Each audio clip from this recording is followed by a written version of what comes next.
गुरुर्ब्रह्मा गुरुर्विष्णू गुरुर्देव महेश्वरा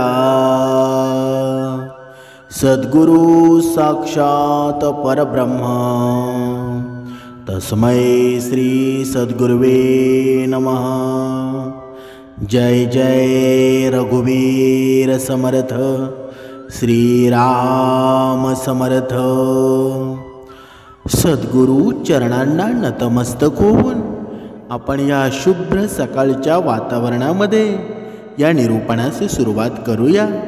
मायबाप सज्जनांचे स्वागत आहे। आज आपण या निरूपणामध्ये पाहणार आहोत या मनुष्याच्या आयुष्यामध्ये आहे ना भरपूर अशा गोष्टी घडत असतात। त्या गोष्टी अशा घडतात ना मनुष्य कल्पनासुद्धा करू शकत नाही। पण कधी कधी जर वास्तुशास्त्राचा उपयोग केला तर आपल्या आयुष्यात कोणत्या गोष्टी घडाव्या हे आपणच ठरवत असतो ना। कधी कधी श्रीकृष्ण स्वारींचे उपदेश आहेत ना मनुष्याच्या जन्मोजन्मी उपयोगामध्ये पडतात, पण मनुष्य मात्र त्यांना दुर्लक्ष करत असतो। समर्थांनी सांगितलंच आहे ना, आयुष्यामध्ये ही ग्रंथ संपदा आहे ना, तुम्ही जर वाचन केली आणि त्याच्यातले नियम जर पाळले ना तर तुमच्या आयुष्याचं सोनं झाल्याशिवाय राहणार नाही। बघा कधी कधी आपल्या आयुष्यामध्ये बघा आपण निरंतर हा लालटीला लावत असतो, पण ह्या लालटीला मनुष्यानं का लावावा, कशासाठी लावावा आणि तो लावल्यानं मनुष्याला काही फायदा होतो, या सर्व प्रश्नांची उत्तरं आहेत ना या निरूपणामध्ये तुम्हाला मिळणार आहेत। बघा तुम्ही ऐकलं असेल की वेळ आली होती पण काळ आला नव्हता, कारण काळाला आहे ना भगवंतच आज्ञा देत असतो ना। आपण ऐकलं सुद्धा असेल की आजच्या या कलियुगातला मनुष्य आहे ना यमाचं नाव काढलं की एवढा भयभीत होतो, एवढा घाबरतो, तसा की वाघ त्याच्या पाठीमागे लागला आहे। समर्थांनी सांगितलेलं आहे ना, मनुष्याने वाघाला प्रत्यक्ष पाहिलेलं असतं का, पण वाघाची जी भीती आहे ना ती मनुष्याला मरणाच्या दारात आणून ठेवते। ज्याप्रमाणे ही यमदेवताची भीती आहे। बघा आपण म्हणतो की जेव्हा मनुष्याचा अंतिम काळ येतो ना तेव्हा यमदूत न्यायला येतात आणि त्यांचं अक्राळ विक्राळ ते रूप पाहून आहे ना हा मनुष्य जीव आहे तो भयभीत होतो। म्हणजे तुम्ही विचार करू शकता की मनुष्याचं हे जीवन आहे ना ते नश्वरच आहे ना, पण जोपर्यंत मनुष्य हा जिवंत आहे ना तोपर्यंत भगवंताची भक्ती कधीही करत नाही। त्याला जर कोणी सांगितलं ना की दोन गोष्टी परमार्थामध्ये घालव, थोडं आयुष्य परमार्थाच्या सत्कर्मी लाव, पण तो मनुष्य कधीच ऐकत नाही, तो त्याचा अवगुण मात्र कधी सोडत नाही। पण समर्थांनी सांगितलेलं आहे ना, ज्याप्रमाणे या मनुष्याला वाघाची भीती आहे, या यमदूतांची भीती आहे ना, त्याप्रमाणे मनुष्याच्या जीवनामध्ये अवगुण तो नक्कीच करत असतो, म्हणून तो यमाला भीतो ना। पण जो मनुष्य भक्तिमार्गामध्ये आहे, श्रवणामध्ये आहे, उपासनेमध्ये आहे, त्याला कसल्याही प्रकारची भीती नाही। तो उलट भगवंताला सांगत असतो, भगवंता तू लवकर ये आणि मला घेऊन जा। कारण का, कारण तो सत्कर्म करत असतो। त्याच्या जीवनामध्ये घडणारी प्रत्येक घटना आहे ना भगवंताच्या रूपाने घडत असते, भगवंताचं नामस्मरण करून घडत असते। म्हणूनच समर्थांनी सांगितलेलं आहे ना, बघा मनुष्याच्या आयुष्यामध्ये आहे ना एक गोष्ट नक्की करायला हवी, आणि ती सुद्धा आपण सकाळी सकाळी उठतो ना, आपल्याला दीर्घायुष्याबरोबर धनही तेवढंच महत्त्वाचं आहे ना। यामुळं आयुष्यभर धनाची कमतरता भासत नाही आणि वर्षभर आहे ना धन संपत्तीच्या मागे लागावं लागत नाही।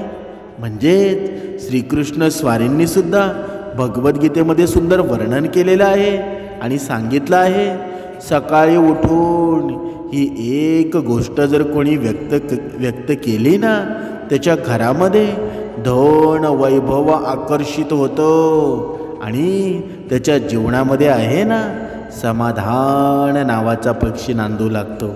म्हणजे काय? म्हणजे अनेक लोकांना बोलताना तुम्ही ऐकलं असेल की त्यांच्या घरातून दारिद्र्य आणि पैशाची तंगी दूर होत नाही, तर ते दिवसेंदिवस धनाच्या अभावामध्ये जीवन जगत आहेत. कदाचित या सर्व गोष्टी आहेत ना तुमच्याही आयुष्यामध्ये होत असतील, पण तुम्ही या गोष्टींच्या मागे आहे ना कारण समजू शकत नसाल. याचं कारण आहे ना म्हणजे तुमच्याकडून झालेल्या काही चुका आहेत.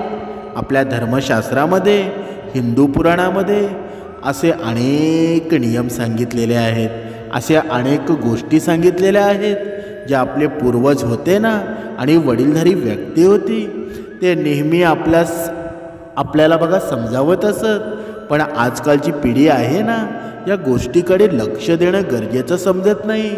त्यांना या अंधश्रद्धा वाटते. बघा आपण सुद्धा बघा आपले जे पूर्वज असतात ना, आपल्या आई वडील आजोबा आपल्याला सांगत असतात की बाळा तू हे करू नको, पण आपण काय त्यांना म्हणतो तुम्ही अंधश्रद्धाळू आहात. आता हे नवीन जग आहे, या नवीन काळानुसार आम्हाला वागायला हवं. परंतु जेव्हा तुमच्यासमोर धनाच्या अनेक समस्या निर्माण होतात ना तेव्हा लोक या गोष्टीच्या मागील देखील कारण आहे ना समजून घेण्याचा प्रयत्न करतात. म्हणजे घरात दारिद्र्य येण्याचं कारण आपण स्वतःच असतो. आपल्या कृतीमुळं आपल्या यशस्वी होण्यामध्ये अडथळा निर्माण होतो. जर तुम्ही सकाळी उठल्यानंतर काही अशी कामं करत असाल ना तर तुम्ही स्वतः दारिद्र्याला तुमच्या घरामध्ये आमंत्रण करत आहात, आमंत्रण देत आहात. म्हणून आजच्या या निरूपणामध्ये आहे ना आपण हे समजून घेणार आहोत की जे तुम्ही सकाळी उठल्यानंतर चुकूनही या गोष्टी करू नये. म्हणजे पहिली गोष्ट म्हणजे स्वतःला आरशात पाहणं बंद करावं. जर तुम्ही सकाळी उठल्यानंतर सर्वप्रथम स्वतःला आरशात पाहत असाल तर ही चूक आहे ना कधीही करू नका. शास्त्रामध्ये अशी अनेक ठिकाणी उल्लेख आलेला आहे की जेव्हा आपण सकाळी उठतो आणि तुम्ही आम्ही सर्वजण आरशात स्वतःचं दर्शन घ्यायला लागतो तेव्हा आहे ना ते अशुभ मानलं गेलेलं आहे. म्हणजे जेव्हा आपण सकाळी उठतो ना आपला स्वतःचा चेहरा पाहणं म्हणजे दारिद्र्य, दुर्भाग्य आणि समस्यांना आमंत्रण देणं. म्हणूनच बघा सकाळी उठल्यानंतर लगेचच आरशात पाहू नका, याची विशेष काळजी घ्या. तुम्ही बघा तुम्हाला आता आठवतसुद्धा असेल आपण जेव्हा लहान होतो ना आपण ऐकलंसुद्धा असेल आपल्या आजी आजोबा जास्त वेळ आरशात बघत जाऊ नकोस असे आपल्याला ओरडायचे आणि काय म्हणायचे बरं? आरशात बघू नकोस, आरशामागे आहे ना काळ लपलेला असतो. तर आरशामध्ये उठल्या आरशात बघितल्याने दुर्भाग्य पाठ कधी सोडत नाही. म्हणजे आपल्या जी पूर्वजांची म्हण होती ना तिला काहीतरी नक्कीच कारण होतं, म्हणूनच ते म्हणत होते ना. पण आपण अंधश्रद्धेमध्ये त्याला मोडतो. पण ही आपली चूक आहे ना. आता दुसरं कारण पाहूया. सकाळी उठल्यानंतर बघा आता या कलियुगाचं आहे ना एवढा कलियुग भ्रमिष्ट होत चाललेला आहे ना. सकाळी उठल्यानंतर दात न घासता काहीच न करता बघा अन्नाचे सेवन करत असतो. आजच्या या काळामध्ये लोक सकाळी उठतात, चहा नाश्ता करतात किंवा अन्नाचे सेवन करतात.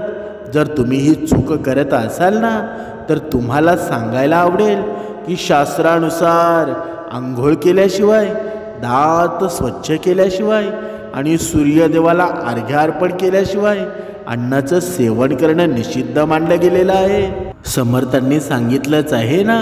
म्हणजे सूर्य उगवण्याच्या आत का खाऊ नये बरं?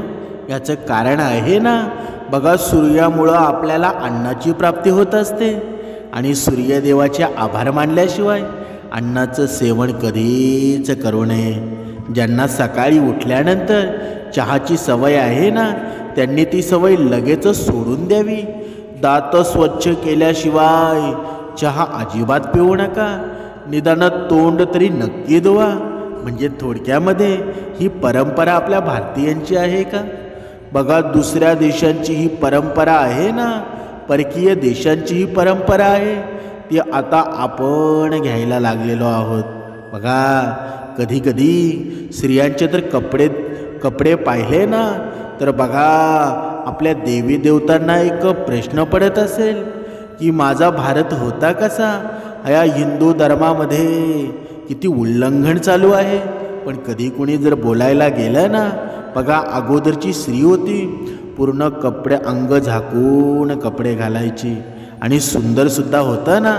पण आत्ताची स्त्री आहे का, अंग प्रदर्शन करत आहे. आणि हे अंग प्रदर्शन आहे ना, त्या अंग प्रदर्शन म्हणजे समाजामध्ये तेढ निर्माण करण्याचं काम करतं. आणि त्याच्यामुळे काही या गोष्टी घडतात ना, हे त्याचेच परिणाम आहेत. म्हणूनच समर्थांनी सांगितलेलं आहे, मनुष्यानं निदाना अंग झाकलं जाईल तेवढे तरी कपडे घातलेले पाहिजेत. पण आजकालची ही पिढी ऐकते का बरं? प्रत्येकानं हा विचार करायला हवा. प्रत्येक निदाना आईबापांना हा विचार करायला हवा. पण आजकाल झालं असं आहे की जेव्हा आपली मुलगा हे फाटलेले तुटलेले कपडे घालतो ना, उलट आईबाप त्याची वाहवा करतो की किती छान दिसतंय. मग आपणच याला दुजोरा देत असू तर आपली मुलंसुद्धा चांगली घडतील का बरं?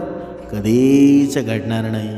त्या वेळेला आपण विरोध करायला हवा, पण विरोध आपण कधीच करत नाही. आता पुढे पाहूया, स्वतःच्या नशिबाला दोष देणं म्हणजे किंवा भाग्याला दोष देणं अत्यंत अशुभ मानलं गेलेलं आहे, हानिकारक मानलं गेलेलं आहे. सकाळी उठल्यानंतर ज्या मुखानं ईश्वराचं नाव घ्यायला हवं, जर त्याच मुखातून तुम्ही केवळ नकारात्मक गोष्टी बोलत राहिलात ना, तर तुम्हाला आयुष्यामध्ये अनेक अडचणींचा सामना करावा लागू शकतो. म्हणजे सकाळी उठल्यानंतर केवळ ईश्वराचं स्मरण करणं हे सर्वात चांगलं असतं. त्यामुळं संपूर्ण दिवस आहे ना, शुभसुद्धा जातो आणि फळदायीसुद्धा ठरतो. आणि समर्थांनी आपल्याला सांगितलंच आहे ना, जेव्हा सकाळ होते आपलं उठणंसुद्धा 4 वाजता असतं. पहाटे आपण 4 वाजता उठतो आणि उठल्यानंतर आपण अगोदर आंघोळ करतो आणि आंघोळ झाल्यानंतर भगवंताची दिवाबत्ती करून बघा आपण उपासनेला बसतो. आणि ज्यावेळी आपण उपासनेला बसतो ना, भगवंत माझ्या घरात येतो आणि आपल्याला एवढं शांत करून जातो ना की आपला पूर्ण दिवस समाधानाने जातो. म्हणजे काय, म्हणजे मनुष्यानं लवकर उठावं, लवकर झोपावं. तुमच्या जीवनामध्ये तुम्ही कधीच दुःखी होणार नाही. आता पुढे पाहूया, गंगा जळाला आपल्या शास्त्रामध्ये खूपच महत्त्व दिले गेलेलं आहे. आता पौराणिक कथानुसार गंगा आहे ना, ही अशी नदी आहे ज्यामध्ये स्वतः देवी देवतांनी स्नान केलेलं आहे. म्हणूनच गंगाजलाला आहे ना अत्यंत पवित्र मानलं गेलेलं आहे. म्हणजे या गंगाजलाचा फायदा मनुष्याने काय करून घ्यावा बरं? रात्री जेव्हा आपण झोपतो आणि झोपताना तांब्याच्या तांब्यामध्ये थोडंसं गंगाजल भरून ठेवा आणि पूर्ण रात्रभर त्या आपल्या उशीजवळ ठेवा. आणि सकाळी गंगाजलाचा थोडासा भाग आहे ना आपल्या झोपलेल्या जागेवर शिंपडा आणि उरलेला भाग स्वतः ग्रहण करा. हे नियम आहेत ना, हे नियम नियमितपणे करायला हवे. भगवान श्रीकृष्ण म्हणतात की जो व्यक्ती नियमित असं करतो त्याला युगांचं फळ मिळतं. असा व्यक्ती आहे ना लक्ष्मीच्या कृपेतून गरिबीतून राजा होऊ शकतो असं देखील मानलं जातं. मृत्यू समय व्यक्तीच्या तोंडामध्ये बघा, तुम्ही ऐकलं सुद्धा असेल, बघा जेव्हा माणसाचा मृत्यू होतो ना, त्या मृत्यूच्या वेळेमध्ये माणसाच्या तोंडामध्ये गंगाजल घातली तर त्याचं पाप नष्ट होतं, तसं तुम्ही ऐकलं असेल. त्याला मोक्षाची प्राप्ती होते. म्हणजे गंगाजल आहे ना कधीही अपवित्र होत नाही आणि ते कधीही शिळंसुद्धा होत नाही. जर तुम्हाला तुमच्या जीवनातील नकारात्मकता आणि दारिद्र्य दूर करायचं असेल ना, तर तुम्ही सकाळी उठल्यानंतर हे काम नक्की करा.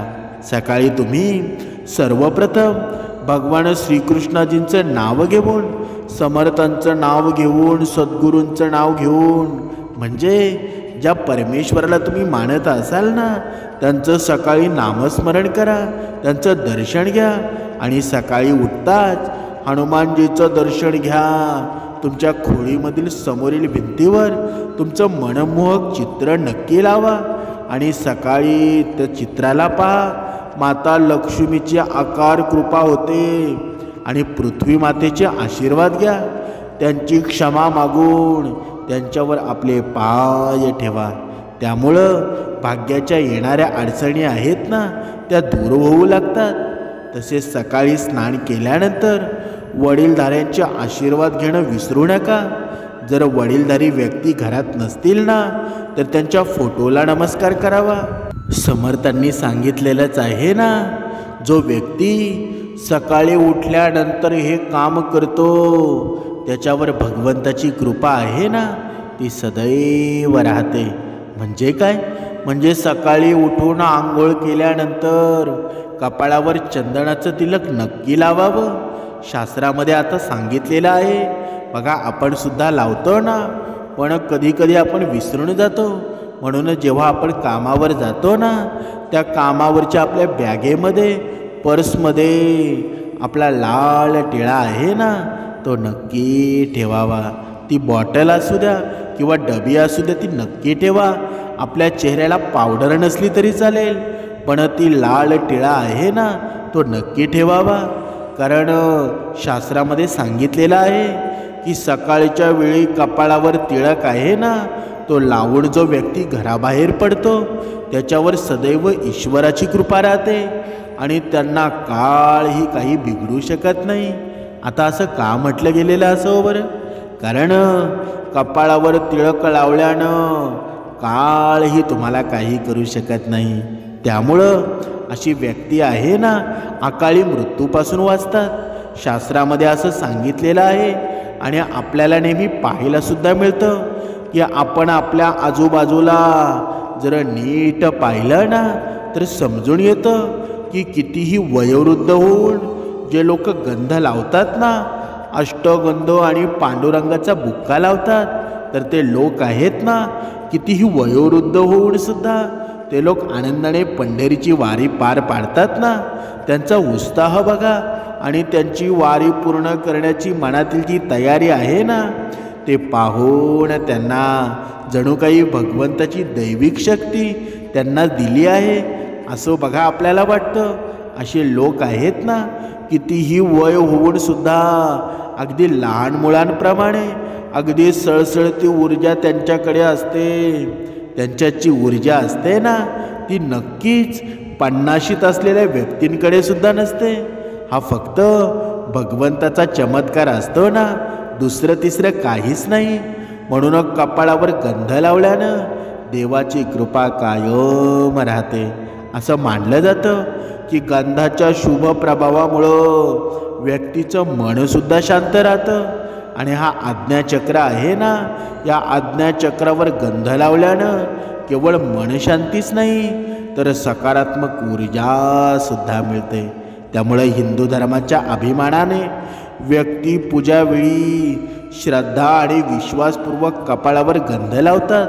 म्हणजेच या गंध लावण्यानं आत्मविश्वास वाढतो, हातात घेतलेलं काम यशस्वी होतं आणि जीवनातील नकारात्मक ऊर्जा आहे ना, ती दूर निघून जाते. म्हणून मनात चांगले विचार येतात आणि काम करण्याची क्षमतासुद्धा वाढते. म्हणून देवाच्या साक्षीनं काम करत असल्याची आपल्याला जाणीवसुद्धा होते. जेव्हा तुम्ही सकाळच्या वेळी जेव्हा घराबाहेर पडताना, तेव्हा 2-4 तांदळांचे दाणे नक्कीच तोंडामध्ये टाका. यामुळं माता लक्ष्मीची आहे ना, असीम कृपा प्राप्त होते. जेव्हा तुम्ही सकाळच्या वेळी कामावर जाण्यासाठी घराबाहेर पडताना, तेव्हा देवांना अर्पण केलेल्या फुलांपैकी एक पाकळी काढून आशीर्वाद म्हणून खा. यामुळं तुम्हाला आहे ना, ईश्वराची कृपा प्राप्त होते. यामुळं तुम्ही जे काम कराल ना, किंवा ज्या महत्त्वाच्या कामासाठी जात असाल, ते काम यशस्वी होऊन जाईल. भगवान श्रीकृष्ण स्वारींनी भगवद्गीतेमध्ये सुंदर सांगितलेलं आहे की जेव्हा तुम्ही कोणत्याही चांगल्या कामासाठी बाहेर जाता, तेव्हा गोड खाणं नक्कीच आवश्यक आहे. पण लक्षात ठेवा, सकाळच्या वेळी खाणं सर्वोत्तम मानलं गेलेलं आहे. यामुळं आपल्या मार्गातील अडथळे दूर होतात आणि तुम्हाला जे काही हवं असेल ना, ते सर्व काही प्राप्त होतं. जे लोक नियमितपणे सूर्यदेवाला जल चढवतात, त्यांचं घर, परिवार, समाजामध्ये मानसन्मान मिळतो, चांगलं आरोग्य लाभतं, दीर्घ आयुष्य मिळतं. या उपायानं त्वचेला चमकसुद्धा येते आणि आरोग्यासंबंधित लाभसुद्धा मिळतात. म्हणजे दररोज घराबाहेर पडण्याआधी थोडंसं दही आणि साखर खावं हे शुभ मानलं जातं. या उपायानं कामामध्ये यश निर्माण होतं. त्याचबरोबर आपापल्या नकारात्मकता दूर निघून जाते. म्हणजे दही, साखर हे आपल्याला लक्ष्मीची प्राप्ती करून देते. मात्र संध्याकाळी अजिबात दही खाऊ नये, यामुळे लक्ष्मीचा कोप होत असतो. म्हणून दररोज सकाळी स्नान केल्यानंतर तुळशीला जल अर्पण करावं, तुळशीची छोटीशी सेवा करावी. देवी देवतांची कृपा मिळते, त्यांना सुख समृद्धी प्राप्त होते. म्हणून दररोज घराच्या मंदिरामध्ये पूजा करावी, दिवा अगरबत्ती लावावी आणि दिवा आणि अगरबत्तीच्या धुरामुळं वातावरणातील नकारात्मकता आहे ना, ती ऊर्जा नष्ट होऊन जाते. आणि वास्तूनुसार दररोज घरात दिवा लावल्यानं वास्तूचे अनेक दोष दूर होतात. या अतिशय शुभ मानलं जातं. आता पुढे पाहूया. यासोबतच सकाळच्या वेळी आपल्या घरातील वातावरण शांत असावं याचं नक्की काळजी घ्यायला हवी. कारण काही लोकांच्या घरामध्ये आहे ना, सकाळी सकाळी गोंधळाचं वातावरण असतं. म्हणजे सकाळी उठतात, त्यांच्या घरामध्ये वाद सुरू झालेले असतात आणि हे वाद एवढे विकोप्याला पोचतात ना की त्यांना कामावर जायची इच्छासुद्धा होत नाही. अपशब्दांचा वापर सुरू होतो. पती पत्नीमध्ये किंवा आई मुलांमध्ये असो, घरातील इतर सदस्यांमध्ये असो, ज्या घरात सकाळी उठताचं वादविवादाचं वातावरण असतं ना, त्या घरातून माता लक्ष्मी लगेच निघून जाते. बघा, तुमच्या जीवनामध्ये एक गोष्ट लक्षात ठेवा, प्रत्येकाच्या घरामध्ये माता लक्ष्मी रोज येत असते आणि ती येते ना, ती ब्रह्ममुहूर्तावर येत असते आणि दुसरी संध्याकाळी येत असते. पण त्या लक्ष्मीचं रूप पाहण्यासाठी आपल्या या वैखरीमध्ये नामस्मरण असायला हवं, भगवंताचं नामस्मरण असायला हवं. म्हणजे तुम्ही जर आजसुद्धा विचार केला ना की मला नामस्मरण करायला हवं, तर आजसुद्धा तुम्हाला लक्ष्मीची प्राप्ती होऊ शकते. तुमच्या घरामध्ये जे दुःखाचं वातावरण आहे ना, पैशाच्या संदर्भात ज्या काही प्रॉब्लेम आहेत, ते सर्व काही दूर होऊन जातील. पण आपल्या घरामध्ये आनंदाचं वातावरण राहायला हवं. म्हणजे माता लक्ष्मीला घरामध्ये शांतताच आवडते ना, यामुळं सकाळी उठल्यानंतर एकमेकांशी गोड बोलणं खूप आवश्यक आहे. ज्या घरामध्ये शांतता असते ना, त्या घरामध्ये माता लक्ष्मी नेहमी वास करत असते. आता आपण पाहूया, ज्योतिषशास्त्रानुसार दररोज सकाळी उठल्यानंतर आपल्या दोन्ही हाताच्या तळव्याकडे नक्की पाहावं. असं मानलं जातं की आपल्या दोन्ही हाताच्या तळव्यांमध्ये लक्ष्मी देवीचा वास असतो आणि आपल्या दोन्ही तळव्यांचं दर्शन घेतल्यानं लक्ष्मी देवी प्रसन्नसुद्धा होते आणि आपल्याला तिचा आशीर्वादसुद्धा येतो. म्हणजे ज्योतिषशास्त्रानुसार जर आपण नियमितपणे सकाळी उठून स्नान करून जर गायीची पूजा केली, तिला रोज चपाती किंवा भाकरी खाऊ घातली, यामुळं सर्व देवी देवता प्रसन्न होतात आणि आपल्याला शुभ आशीर्वादसुद्धा देतात ना. कारण गायीची सेवा केल्यानं आपल्याला विशेष पुण्याची प्राप्ती होते आणि माता लक्ष्मीची सुद्धा विशेष कृपा मिळते ना. ज्या घरामध्ये लोक हे नियमित करतात ना, त्या घरामध्ये दारिद्र्य अजिबात फिरकतसुद्धा नाही. तुम्ही लहान मुलांच्या हातानं सूर्यदेवाला जल अर्पण केलं तर त्यांची बुद्धी देखील आहे ना, विकसित होऊन ती तल्लखसुद्धा होते. म्हणून ही जी कामे आहेत ना, ही सकाळी उठायच्या वेळी तुम्हाला करायची आहेत आणि सकाळच्या वेळी तुम्ही घरामध्ये ही नक्कीच कामं करावीत। आपल्याला समर्थांनी सांगितलंच आहे ना, आयुष्यामध्ये मनुष्याच्या जीवनामध्ये बघा कधीकधी धनसंपत्ती भरपूर असते, पण त्याच्या आयुष्यात समाधान असतं का? अजिबात नाही ना। म्हणजे आयुष्यामध्ये धनसंपत्ती देखील तेवढीच महत्त्वाची आहे जेवढं समाधान महत्त्वाचं आहे। कारण आयुष्यामध्ये गरिबीचा सामना करणं कोणालाही आवडत नाही। त्यामुळं आयुष्यामध्ये धनसंपत्ती असणं आणि सर्व जीवन श्रीमंतीमध्ये व्यतीत करणं हे देखील महत्त्वाचं आहे। आता आपण पाहूया की अपार धनसंपत्ती हवी असेल तर या गोष्टी अवश्य करा। त्याआधी तुम्हाला पुन्हा एकदा विनंती आहे की जर तुम्ही रोज सकाळी उठून जर उपासना करत नसाल ना, तर ती आजपासून सुरुवात करा। तुमच्या जीवनामध्ये तुम्ही पाहिलेली जी स्वप्न आहेत ना, ती नक्कीच सत्यात उतरतील। आपण पाहिलं असेल कधी कधी कोणाच्या आयुष्यामध्ये आहेत ना, भरपूर अशी दुःख येऊन जातात, भरपूर संकट एका पाठोपाठोमागे येतात, पण कधी कधी आपल्याला हे सुद्धा कळत नाही की मी उपासना करतो, सर्व काही करतो, तरीसुद्धा माझ्या आयुष्यामध्ये एवढी संकट का आहेत बरं? मी खरंच दुर्भाग्य आहे का? पण असे मनात विचार जर येत असतील ना, तर ते लगेच काढून टाका।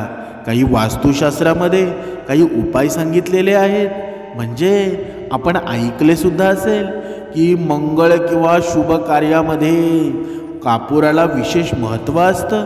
असं मानलं जातं की घरात कापूर जाळल्यानं वास्तुदोष आणि नकारात्मक ऊर्जेपासून सुटका मिळते। त्यामुळं आठवड्यातून एकदा तरी कापूर नक्कीच जाळावा। असं केल्यानं सकारात्मक ऊर्जा वाढत नसते आणि निसर्गाचा हा नियमच आहे ना, तुम्ही जितके देता ना तुम्हाला दुप्पट होऊन परत मिळतं। म्हणून तुम्ही धन किंवा इतर साधने धरून ठेवण्याचा प्रयत्न करू नका, ते सुटून जाईल। म्हणजे दानामध्ये सर्वात मोठं दान म्हणजे अन्नदान आहे ना, असं उपाय केल्यानं घरात अन्नाचं भांडार भरून राहतात। आता पुढे पाहूया, संध्याकाळच्या वेळी पूजा करताना मोहरीच्या तेलाचा दिवा नक्की लावावा आणि त्यामध्ये 2 लवंगा टाका। तसेच तुम्हाला हवा असल्यास ना, असा तुम्ही दररोज प्रवेशद्वाराच्या दोन्ही बाजूला किंवा एका बाजूला लावू शकता। असं केल्यानं देवी देवता पितरांचे आशीर्वाद प्राप्त होतात आणि असं केल्यानं घरामध्ये भरभराट होण्यास वेळ लागत नाही। घरात जेव्हा भाकरी बनवतात तेव्हा तवा गरम झाल्यावर त्यावर 2 थेंब दूध शिंपडा, असं मानलं जातं की असं केल्यानं सर्व प्रकारच्या दोषातून सुटका मिळते। तसं पाहिलं ना तर भाकरी गाईला खाऊ घाला, गुळाचा खडा आणि त्या भाकरीवर गुळाचा खडा देखील असावा। दररोज पक्ष्यांना धान्य खाऊ घाला, हे देखील शुभ मानलं जातं। यामुळं कुंडलीतील सर्व दोष आहेत ना, ते दूर होऊन जातात। ज्योतिषशास्त्रानुसार सूर्यास्ताच्या वेळी झाडू मारू नये। असं केल्यानं माता लक्ष्मी घर सोडून निघून जाते आणि दारिद्र्य आपली पाठ सोडत नाही। जेवणाच्या थाळीनं नेहमी पाट किंवा चटईवर ठेवा, टेबलावर सन्मानाने ठेवा। कारण जेवणाची थाळी आहे ना, कधीही एका हाताने उचलून असं केल्यानं अन्नप्रेत योनीमध्ये जातं आणि भोजन नेहमी पूर्व किंवा उत्तर दिशेकडे करून करावं। शक्यतो आहे ना, स्वयंपाक घरात बसून भोजन करावं। यामुळं आपल्या राहुग्रह शांत होतो। चपला घालून कधीही भोजन करू नये। कधीही ब्रह्ममुहूर्त किंवा संध्याकाळी झाडू मारू नका, अशा ठिकाणी ठेवा कोणत्याही पाहुण्यांची नजर पडणार नाही। म्हणजे झाडूला पलंगाखाली ठेवू नका। घर नेहमी स्वच्छ आणि सुंदर ठेवा। घरातील स्त्रीचा आहे ना, बघा ही गोष्ट प्रत्येक पुरुषानं लक्षात ठेवा। जरा आपल्या घरातील स्त्रीचा अपमान होत असेल ना, तर तुमच्या जीवनामध्ये धन पैसा कधीच टिकणार नाही। म्हणून घरामध्ये स्त्रीचा सन्मान करा, कारण ज्या घरामध्ये तुमची ती स्त्री राहते ना, ती लक्ष्मीचाच अवतार आहे ना. समर्थांनी सांगितलेलंच आहे ना. आपण या निरूपणामध्ये भरपूर नियमसुद्धा पाहिले, त्यावर उपायसुद्धा पाहिले. पण समर्थांनी या मनुष्याला काय सांगितलेलं आहे बघा. हे उपाय नियम वास्तुशास्त्रानुसार ज्याच्या त्याच्या गरजेनुसार करावे. पण आपलं मूळ तत्त्व काय आहे बरं? मनुष्याने कर्माने राहावं, मनुष्याने नियमामध्ये राहावं, परधड भयावं, परश्री माते समान. हे सर्व नियम जर आपण पाळले ना, तर आपली भक्ती आहे ना, ती पूर्णत्वास निर्माण होते. आपल्या घरामध्ये आनंद राहतो, आपल्या घरामध्ये समाधान निर्माण होतं. आणि भगवंताची कृपा आहे ना, ती त्याच मनुष्यावर होते जो प्राणीमात्रामध्ये देव मानतो. सर्वांना एकत्र रुजवून, एकत्र करून सर्व प्रेम निर्माण करतो ना, तोच खरा मनुष्य आहे. आणि आपल्यामध्ये प्रत्येक प्राणीमात्रामध्ये देव बघतो ना, तोच खरा मनुष्य आहे. म्हणून तुम्ही माणसातले देव व्हा. कारण माणसातले देव जर झालात ना, तर भगवंत तुम्हाला जवळ करेल. जय जय रघुवीर समर्थ.